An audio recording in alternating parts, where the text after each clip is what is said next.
Okay, good. You said you wanted outtakes. Sure. Yeah, we're alive. I'm pretty sure we are. Yeah, we are. Yes. Hello, everybody out there in the world. And hello, my beautiful friends. Dr. Adriana Popescu. Hello. Lovely to see you again, my friend.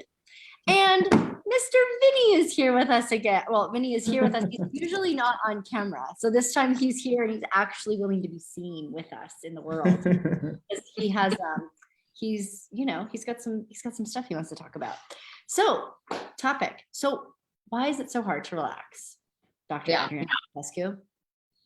Well, exactly, right? I think especially in our Western culture, I think it might be a little bit different in other places. But most people in the world are in this day and age are dealing with a lot of stress in general, right? So people can't relax because they're stressed out. And why are they stressed out? Well, we have a lot of reasons for that, but mostly if you look at it on an individual level, it's happening up in your head. Most people are thinking things that are creating the feeling of anxiety and stress. And when you do that, your body creates responses to it. And so your muscles tense up, your jaw will tighten, you just won't be able to relax. And then if that goes on for a while, it's like, I used to be a massage therapist and we would talk about how muscles would get hypertonic, meaning like they just stay so tight all the time, they don't even know how to relax anymore. And we were showing them with massage and with other kinds of body work, like reminding the muscle like, hey, you don't have to stay like this. It's okay to release. But if your mind keeps generating like all that stress, or, in the case of like, who does it belong to? If you're picking it up from other people and not realizing that you're taking on other people's stress, your body's going to stay in this chronic state of activation. And that's when people end up turning to all kinds of not so great coping strategies like drinking and drugs and, food and all these different things that they're trying to use to get themselves to relax. As my good friend TJ Woodward likes to call it, they're brilliant strategies that maybe work at one point in time, but if you keep doing them, eventually create a lot more problems for you than they actually do create the solution to whatever the issue was. So that was a long answer to your question. Well, it's such a good one though. And I loved it because just before you came on, which is why we invited Vinny to be on with us, I loved where he was going with it. Do you mind? Actually, we have a couple questions that were sent in. And if we actually have Vinny's, because Vinny, I can relate so much with what Vinny's question is. So I will jump right up on top of him when he says his. So Vinny, what was your question for Dr. Adriana around this? Yeah, I was talking to Chelsea, Adriana, and before that we have Harish and Larg online with us here watching the live. They're just saying hello. Hello. Yeah, my question is about relaxation, because like for me, I only relax and the time where I feel truly relaxed and at ease, it's when I play video games. And when I'm playing video games, I don't even know if I'm present on my body, because like sometimes I'm so immersed at it that I just think my body relax on it, and my mind and my goes inside the video game. And yeah, that's my way to relax. And I don't mean in a way like, is it wrong? But like, what is that? Because I'm not really present and I'm not really doing anything. I'm just like engaging in something that's entertainment, and then I feel relaxed. What would that be? Well, I would question if you're actually present. It sounds to me like you're actually hyper present and focused on the video game, right? Mm-hmm. Like there was a book written a while back, but by a guy whose last name is like 20 letters, Mihail somebody, and he wrote a book called Flow, and how people, when they're in these flow states, like fully being immersed in a video game or running in a marathon or whatever, or creating something like a piece of art or music or something, people actually are super present with that experience, but it's almost like they have tunnel vision and that's all they're focusing on. They're not necessarily attuned to everything else. So I think in the case of what we're talking about here, it sounds like when you're so into your video game, you're not thinking about your laundry list and what you're going to have for dinner and like how you need to pay your bills in a few days. Like your mind is actually focused on something different, or it's not even the dominant necessarily. How do I explain this? Like you're not in your head, right? You're still present. Otherwise you wouldn't be able to play the video game, but your attention is not concentrated up in here necessarily. You're just really totally one with that video game. And yeah, amazing. So, and how does that relate to embodiment? And then that's the piece where I was going with Chelsea. Like this relaxation and that presence are embodiment? Well, you have to be pretty embodied, right? To be able to control the controller and make your character on the video game do whatever it's doing. So you are present with your body. But again, so I need to probably talk a little bit more about the science. The part of our brain, okay, that kind of initiates the whole fight, flight, freeze response, that's what's really involved in getting your nervous system activated into sympathetic nervous system arousal, which looks like stress hormones, cortisol, adrenaline. There's a cascade of biochemical things that go on. Actually, if the further you get into a fight, flight, freeze response, it's along a spectrum, right? The more you get into fight, flight response, like the more the blood flow actually goes out of this like logical thinking part of your brain, your prefrontal cortex, and it goes down to your extremities so that you can run or fight or whatever. So that's where it starts. It starts up in your brain, is where the whole activation of your nerve, there's a vagus nerve involved. There's like a whole bunch of different aspects to this, right? But if your brain is basically saying or thinking or firing and saying danger, that's what creates the stress response. So when you're stressed out and you're thinking, oh my God, how am I going to pay these bills? Or I have this huge deadline for a project and I'm like nowhere near done with it. That activates that amygdala, the emotional center of your brain, to set off that cascade of stress response. And it's really not an appropriate response, because that whole fight, flight, freeze thing was designed to help us. Like it's a survival instinct, right? As animals, if we're being chased by a bear, right, that's supposed to get us to survive a bear attack. So in humans, we've kind of misappropriated this response, and we are responding to things like being late for a meeting as if it is a life or death situation. And so the body, Hans Selye was the guy who way back when in like the 40s or 50s came up with this like stress, theory of how when we are thinking about stressful things and activating that whole system, the whole body goes into this like activated response. So I think that's what makes it so hard to relax, is your body just goes along. Or if you want to really simplify it or look at it through an access lens, your point of view creates your reality. So if your point of view is I'm stressed out, I don't have enough time, I can't do this, then the body has to create a response to that, which is going to be the stress, which will be activating your, it thinks, okay, you're in danger. You're telling me you're in danger. So let's activate this whole fight flight thing to help you get out of the danger. That was an amazing response. So basically we have to like stay away in like quote unquote danger, like the most that we can, like, or at least convince ourselves that the situations that we are dealing in the day-to-day life are not as dangerous as our like nervous system may think it is. Right, correct. Now, some people would argue, but there are people who are actually dealing with life or death situations. And like, let's use, for example, we're in this pandemic and you have these frontline nurses and doctors and people who are really, in the mix of a very, hospitals that are full and not enough nurses to take care of all the patients and all that. And yeah, we could call that a stressful situation. We could call that life or death because, right, they're running the risk of getting infected, getting sick and whatever. But it's interesting because I work with some nurses in my private practice, and even that, or even when I've worked with like EMTs, like ambulance people, or even like veterans from wars and things like that, it's still your point of view that creates your reality.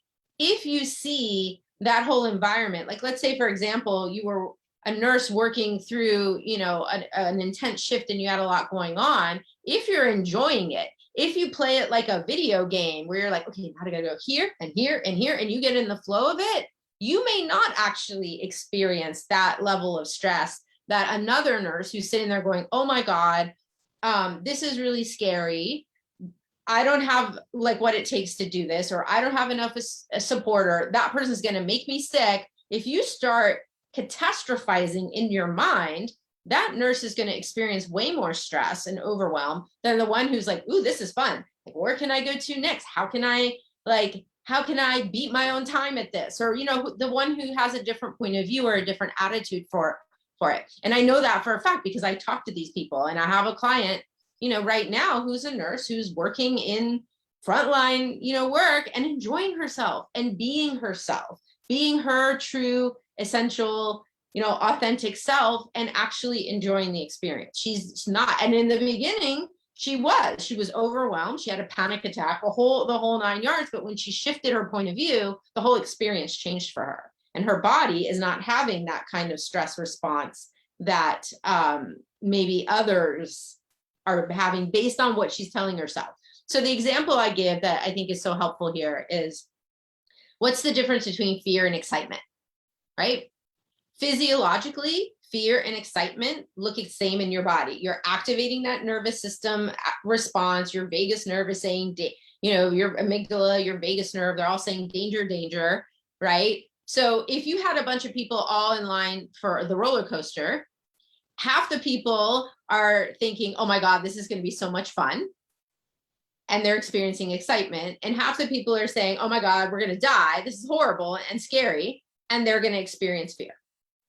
The physiological response is the same. Your heart races, you get butterflies in your stomach, you might get sweaty palms, your breathing accelerates. So it looks the same physiologically. The only difference is, what are the people calling it? What are the people saying in their minds? If they're looking at it as a positive, fun experience, then they'll have excitement. If they're looking at it as a negative, scary experience, they'll experience fear. So all in our heads.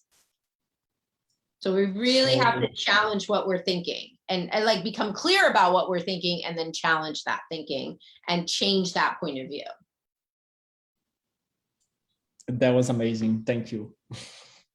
So relaxation is way more about point of view than it is like actually relaxing. Yeah. Yeah. It's not so much about your body. It really is more about your mind. Because this is why, like, okay, so those of you that have problems sleeping, because why is that? It's usually because your mind is going, right? You're, again, head tripping about this, that, or the other. And you could take a sleeping pill, and if your mind is really going, your mind's going to override that sleeping pill. I certainly have had that experience where no matter what I take, unless it was like serious, like high dose anesthesia, I'm still awake. My mind can outthink an agent that's designed to make my body relax and make me go to sleep. So it's all up in here fundamentally, but people just aren't conscious of that. Most people are on autopilot, and they're not aware of what they're thinking. They're not aware that what they're thinking is affecting how they feel and how their body feels. So you could start with a question like, what am I thinking that's causing me to be so stressed out? What am I thinking is the danger here? What is my, or even, what is my body telling me with all this tension? What's the point of view that's creating this? And how can I change it? Wonderful. Thank you, Adriana. I will get to those two questions that we have for today. Okay. The first one is reading. For me, my life always feels like a never-ending cycle of doing stuff for my kids, my parents, my husband, and everyone else. How can I truly relax when there is so much responsibilities and things to be for all of those people? It's too much. Yeah, I get that one. That's when it's coming. It seems like it's coming from the outside, right? And there very well may be people putting a lot of pressure on you, a lot of expectations that you're going to be the one to handle everything, and you're the one who's got to deal with the kids and the parents and this and that and all that, right? So it feels like an external pressure that's coming in. Energetically, what most people do with that is they will contract and compress like this. This creates literally like contraction in our bodies, or like when people say, you know, like, what burdens are you shouldering? It, you know, because it feels like all the weight of the world is on your shoulders. In that case, again, it's still about your point of view. You know how on the airplane they say, put the oxygen, in case of emergency, put the oxygen mask on you first before you put it on someone else. And we teach that, right, to our clients, especially in rehab, you know, because a lot of them are so, they might even be to the extreme of codependency, where it's all about everybody else and I come in last, right? But that doesn't work, because if you're not taking care of yourself, how are you going to have the stamina and the wherewithal to take care of anybody else? So when I work with people who have that going on, usually what I'm doing is I'm looking at, okay, even with how busy you are, is there any way you can get yourself 10 minutes, half an hour just for yourself? And sometimes it's, you got to wake up before everyone else. And then that's your time, your sacred time. Or can you work out a deal with, you know, your partner or a parent or something where you get, or a babysitter, where you get like an hour or two at a time, and then you go do or be whatever is going to nurture you. So maybe that's, I'm going to take a nap. Maybe it's, I'm going to go for a walk outside. Exercise is a great outlet for exercise, and movement is a great outlet for stress. Or maybe I'm going to listen to music, or I'm going to dance around my house, or whatever it is. Nature is very soothing and relaxing. Getting outdoors, anything that nurtures your soul, that's when you just have to prioritize giving yourself that time every day, because you're going to function better. Because the thing is, if you stay in a stressed out state and you start resisting and reacting and, like, let's say lashing out, you start lashing out at all those people who are putting stress on you, you're just expending more energy. Now you're in a conflict, you're wasting time, you're not getting things done. It's a totally unproductive way to handle it. If instead you actually were proactive, and we talk about like stress inoculation is a term we use in psychology. If you actually put things in place and practices in place to keep your stress level down, like making sure you eat. How many people are so stressed out that they don't even pay attention to their body's need for food, so they don't eat, you know? And like, I remember my dad was like this. He was so always, he would just drink coffee and he wouldn't eat until like nighttime. But I could see what that did to his blood sugar. And then he would get cranky, and then he'd like snap at people. That's not really productive. If he'd have just slowed down for like 10, 15 minutes to eat something during the day, his mood would have been way better, and he would have been more resilient at coping with all the stresses that other people were directing at him. Well, that was a really good answer. The second question, I also like dive into it. It's kind of different. It says, meditating does not work for me. And most of the time, the only thing that slows me down is eating and nothing else. What else could I do to relax? My life has never been so chaotic. Yes. Well, and you know, you're not the only one. That's what I want to say, is like so many, even myself, like the pace that I'm keeping right now is way more intense than it has ever been, because of the sort of the intensity of the time that we're in. So meditation is definitely not for everyone. And also, I think people don't really understand meditation. They think that the point of meditation is to quiet your mind, but not a lot of people can do that, especially when you're aware. When you're so aware that you're picking up on other people's thoughts and feelings and all that, like, you're not going to be able to shut that off. So the strategy that I generally say about meditation, it's not about quieting your mind per se. It's about becoming more attentive and more mindful, because I'm a fan of Vipassana meditation, which is mindfulness meditation. That's the type where you're actually trying to create detachment from your thoughts, feeling, sensations, and being the observer, staying in a neutral space, staying in the space of allowance and interesting point of view. If you are someone who does access consciousness, that in that space, of interesting point of view, you're noticing the thoughts, the feelings, the sensations, and isn't that interesting? Look at that thought. And then you start to understand how when I think that, oh, when I start entertaining that thought, when I start buying that thought is real, I notice that it makes me anxious. I notice my body starts to tighten up. Isn't that interesting? And you just start to see more clearly how what you're thinking is affecting how you're feeling, which is creating that stress response, right? And you also have the ability, when you have that detachment, to institute a tool like, who does that belong to? I'm aware of this anxiety. Is that even mine? Or am I picking up on that from the people around me?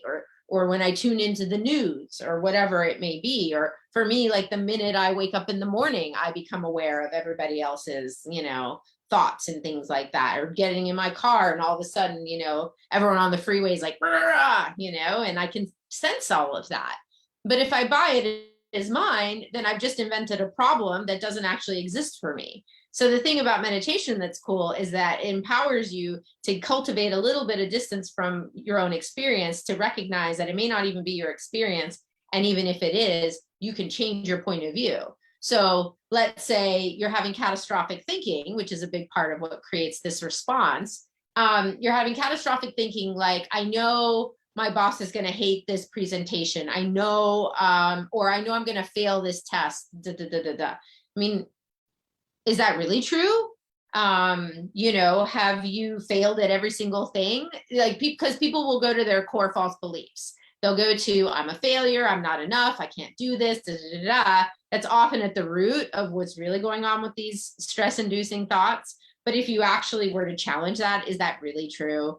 Have I not pulled it off every single time? Like, that's something I realized. I had a lot of stress. I had a lot of stressful situations that felt like I had no control over what was happening, which I don't like, as a control freak.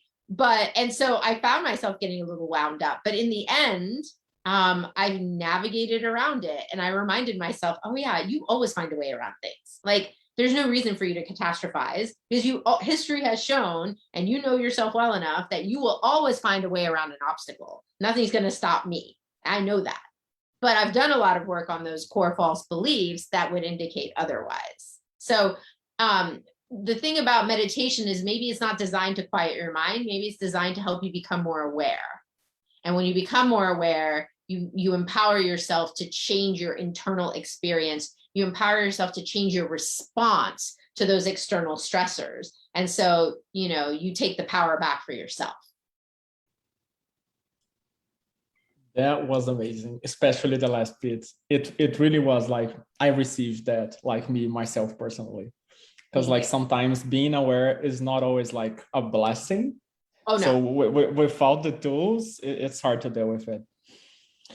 And we have another question. Super uncomfortable. Sorry. No, it can be super uncomfortable to be aware, but can you increase your allowance for that discomfort? That's the thing. If you change the way you're looking at it, and if you actually expand your energy out, that's another tool I really like, is the expand out tool that I've talked about here before. That is also very helpful, especially in the circumstance where you're really feeling affected by everyone else and you're wanting to cave in from all the pressure that's coming. If you actually expand your energy field out and get big and expansive, it tends to dissipate some of that intensity. And it reminds you that, like, you don't have to be the effect of other people's stuff. You don't have to take on other people's stressors. You don't have to take on the judgments and projections people put on you. Just because someone wants you to do something doesn't mean you have to. Yes, thank you. We have a question from the chat that came from Reva Laurie. She's saying, thank you for the reminders on this live. And she's asking, like, what point of view am I choosing to have tension in my body? Any tips or tricks to relax the back and neck? Yeah. So, questions, right? What is this? What is this? What am I holding? What's the pain in the neck? Sometimes it really is literal, like, what's the pain in the neck? What's the burden I'm shouldering? I would start with questions. Like, first off, make sure it's not yours. Like, who does this belong to me is always the lowest hanging fruit. So is this actually mine, or am I holding something for someone else? And if it's someone else's, well, let me send it back. And if I'm not sure, let me send it back anyways and see what happens. If it's one of those situations where there has been chronic stress that's being held in certain body parts, or maybe there's even been an accident. One of the things that we know bodies do is if you've had an accident, like I've had a number of, accidents myself to my body, the muscles around the injury, like if you had an injury to your neck, let's say in a car accident, the muscles around it will actually get tight to try to protect that hurt part. But then they stay in that stuck position and then they don't release. So if you could have body work or even work a little bit on yourself where you're letting the muscles know, hey, it's okay to relax now. The injury is not actively happening anymore. And so doing hands-on body work, whether it's like body processes, which is running energy, or whether it's like physical manipulation of the tissue, like I'm a really big fan of myofascial release. Then in Access, we have some energetic myofascial release techniques and classes and things that you can take. I find that stuff super helpful because it helps to release like trauma and things that have been locked in the body for a long, long time. So you may need like actual physical manipulation to remind the body that it's okay to relax, but I'd always be looking still at the thoughts that are creating or contributing, or whoever else's thoughts you're taking on that might be contributing to that holding. Ask your body, body, what is this? What are you telling me here with this? Great, thank you. Those were the questions that we had for today. And Chelsea, would you like to ask something, add something here? Actually, yeah, really quickly. Adriana, you said something about those are the core. What are the core? You said these are the fundamental core limitation. What did you call it? The things that everybody goes back to when they're stressing out. Core false beliefs. Yeah, core false beliefs. So can you just say a quick couple words more about that or those? Yeah, I mean, they're points of view we take on at a very young age. Typically when we don't really understand, often their message is given to us directly or indirectly, but it becomes part of your subconscious programming. It's how you see yourself in the world. So it's things like, I'm not enough, I'm a bad person, I'm stupid, I'm a failure, I'm a loser, the world is against me, everyone hates me, everyone's always going to leave me, these kinds of beliefs that TJ, again, my good friend and colleague, calls false beliefs. Like usually the term is core limiting beliefs or core negative beliefs, but he calls them core false beliefs because fundamentally, like you weren't necessarily born with those beliefs, like you learn them. So they're almost like conditioned responses, learned responses, and they're not actually true, right? Because none of us would look at a little child and say, you're not enough, right? Like you don't, but children learn that because they think everything is their fault. It's a longer explanation, but like children think the world revolves around them. And if I'm good, I get rewarded. If I'm bad, I get punished. So if I'm being abused, neglected, I'm not getting my needs met, it must be my fault. It must be because I've done something wrong. I'm bad, whatever. And that's how the seeds get planted for this. And then because you have that point of view, you'll end up attracting people and places and things that are going to mirror that back to you. And then you'll collect your evidence to say, see, I really am, a failure because once again, this didn't work out. Or see another relationship that's failed. It's because I'm not enough. I'm not lovable, something like that. So we want to like shine a light on those, challenge those, and release those beliefs. Thank you. Cool. I just wanted to flesh that out a little bit more. That was brilliant. Thanks, Dr. Adriana.